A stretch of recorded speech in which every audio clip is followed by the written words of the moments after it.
Hola, en este video voy a abordar el tema de la clasificación de patrones utilizando máquinas de vectores de soporte. Como primera instancia vamos a crear un dataset de 150 puntos con 3 clases y en las cuales todos los puntos se encuentran agrupados dentro del dataset, es decir, el shuffle como tal está dado con falso. En este caso entonces lo que tenemos son estos 3 grupos de puntos y deseamos construir un modelo que permita realizar la clasificación de ellos. Para ello entonces vamos a utilizar un modelo de vectores de soporte, el cual tiene la siguiente ecuación, como pueden ver en pantalla. En este modelo tenemos que Y es el valor deseado, calculado, es igual a un W sub 0 más la sumatoria de unos W sub D por una función K del X, es el punto que hacemos clasificar nuevo, y unos vectores XD, que son los vectores de soporte del algoritmo como tal. En el problema de clasificación, realmente a esta salida debemos aplicar la función signo de X, ya que en las máquinas de vectores de soporte las clases se nombran como +1 o -1. La función K que tenemos acá es una función de núcleo o función kernel, donde se aplica el famoso kernel trick de Machine Learning como tal. Esta función K puede ser especificada como lineal, los X del punto, las cosas del punto por los Z del kernel, como pueden ver.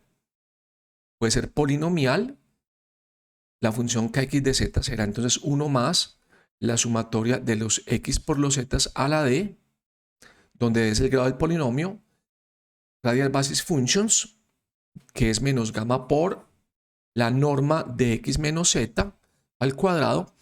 Esta función es muy importante porque vale 1 cuando X coincide con Z y en la medida que se van haciendo más lejanos se va acercando a 0 con la forma de una campana gaussiana. El parámetro es el alfa que tenemos acá. Y la función semimodia, que es la tangente hiperbólica de R más un gamma por la sumatoria de los X y Y. Ahora, los parámetros de este modelo se especifican o se computan minimizando la función de error que está definida como un C que multiplica la pérdida del modelo más una sumatoria de los W al cuadrado. Es decir, aquí estamos aplicando una penalización L2 en la cual queremos básicamente llevar los coeficientes de la función kernel, no el intercepto, a 0 como pueden ver en la pantalla. Los parámetros se calculan minimizando la función de riesgo, la cual es función de un C y un epsilon como tal, la cual es C por la función de pérdida del deseado menos el calculado más la sumatoria de los coeficientes del modelo que tenemos acá. Donde este K, el K de la función, es una función tal que es phi por xy a la t traspuesta por el phi xj, el cual corresponde al kernel trick como tal. En este caso, entonces, el problema puede reescribirse como un conjunto de patrones x, y para los cuales deseamos calcular la clasificación y el y con valores de +1 o -1. Este punto es muy importante porque acá, en el problema de clasificación binaria, una clase se le asigna el orden -1 y la otra +1, de tal suerte que acá en esta ecuación se toma el signo de la ecuación para realizar la clasificación de un punto determinado.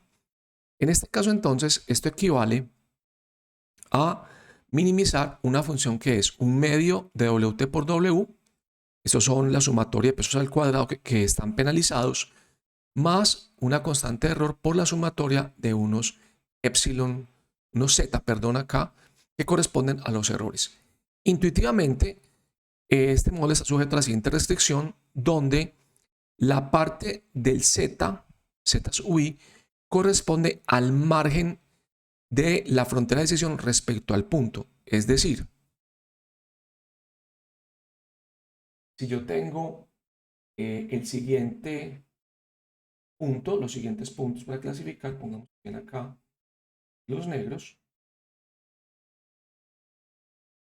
yo tengo esta línea que es la línea que vale 0, o sea, más de 0 vale 1, menos de 0 vale menos 1. Entonces, en este caso, si un punto está mal clasificado, este punto de acá, tenemos un epsilon que es la distancia como tal. Eso es lo que estamos llamando en la ecuación como z. Es el z que tenemos ahí.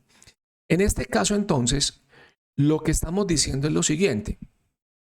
Si un punto está mal clasificado, o sea, este punto está mal clasificado, el parámetro de error de la función, que es el que tenemos acá, vale más de 0. Si está bien clasificado, este punto vale 0. De esta forma, entonces,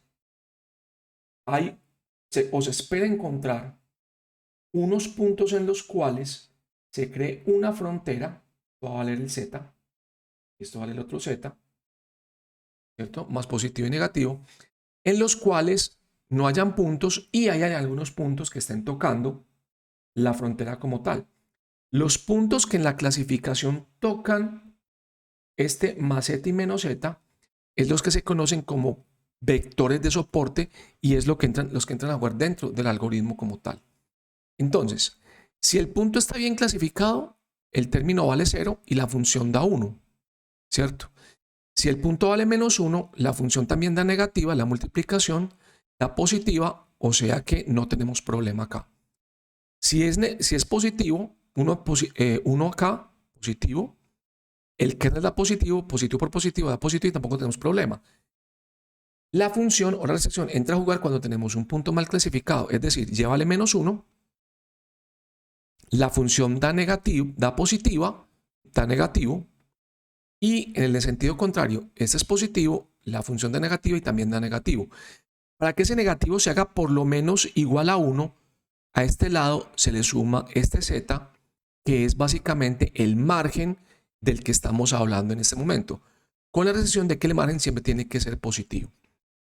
Aquí tenemos la gráfica donde muestra precisamente la frontera de decisión. Esta línea vale 0 y cuando un punto está mal clasificado acá, este es el z, que va a valer más de 0 para poder llevarlo al otro lado en la ecuación.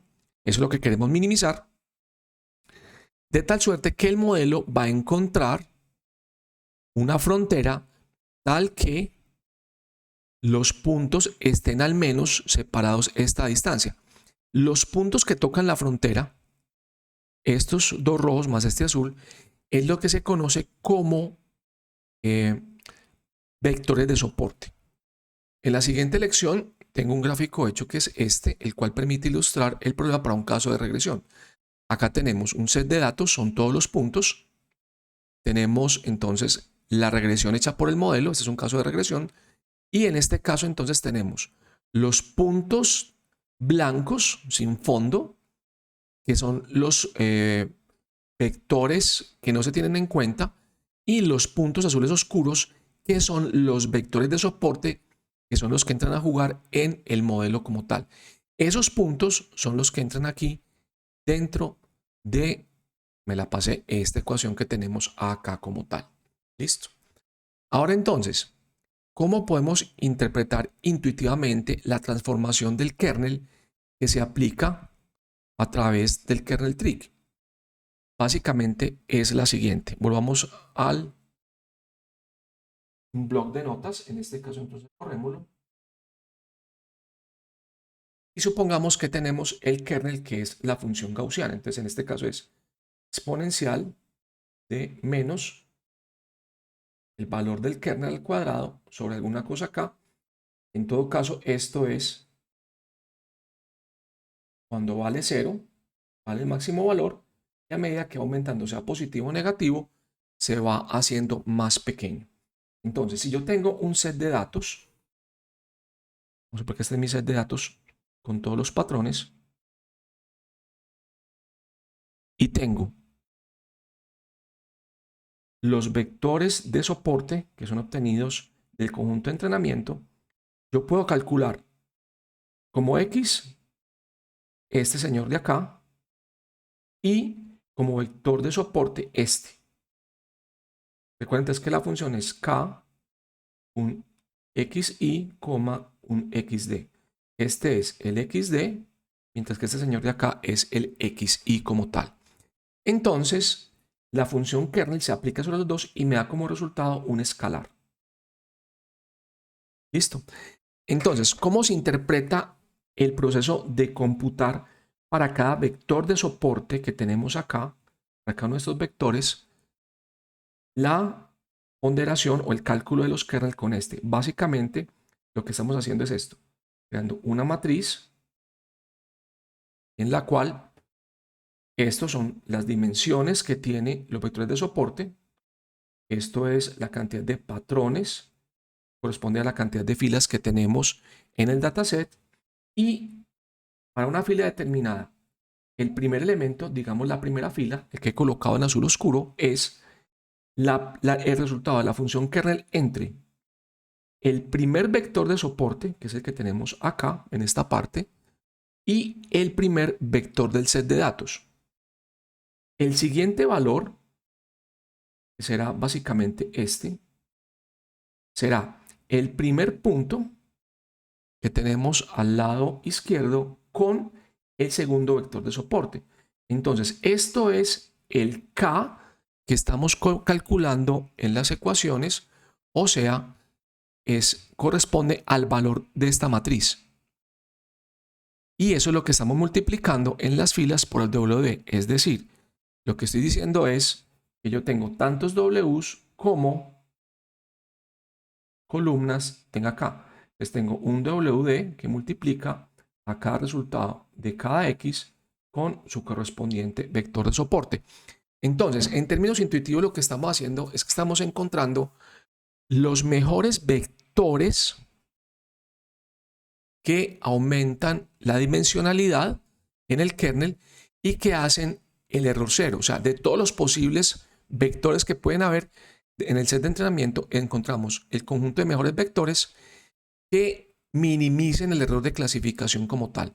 Y lo que estamos haciendo a través del kernel es llevar los datos a un espacio de una dimensión superior. Seguramente tengo muchos más kernels o vectores de soporte que la dimensionalidad de X, el número de columnas de X, y por tanto aumento la dimensión y hago un modelo lineal que es este, el cual me permite hacer la clasificación como tal.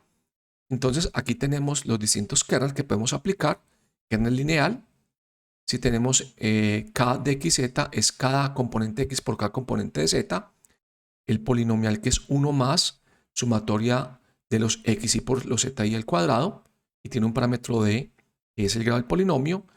La función de base radial, que es menos gamma por la magnitud del vector de X menos Z al cuadrado. Y la sigmoide, que es tangente hiperbólica de R más gamma XY por Y. Entonces, al hacer esto, encontramos esos mejores vectores.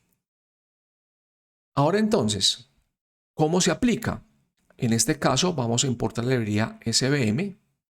De la librería importamos el SVC, que es la máquina de vectores de soporte de clasificación. Le tenemos que indicar el kernel y el C de la penalización. Este C es un factor que depende del problema y yo debería tantearlo o estimarlo por regularización. Hago el entrenamiento del modelo, los X contra los deseados y ya después puedo pronosticar.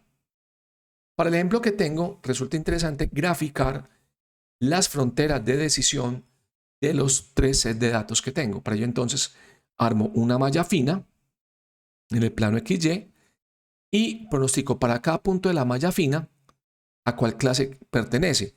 Y para esa clase entonces lo que hago es que le asigno un color y lo grafico.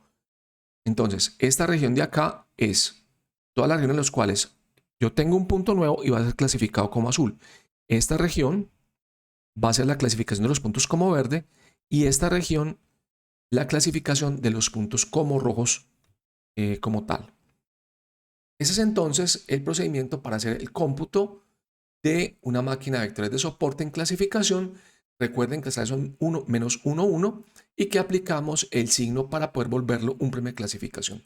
Gracias por su atención.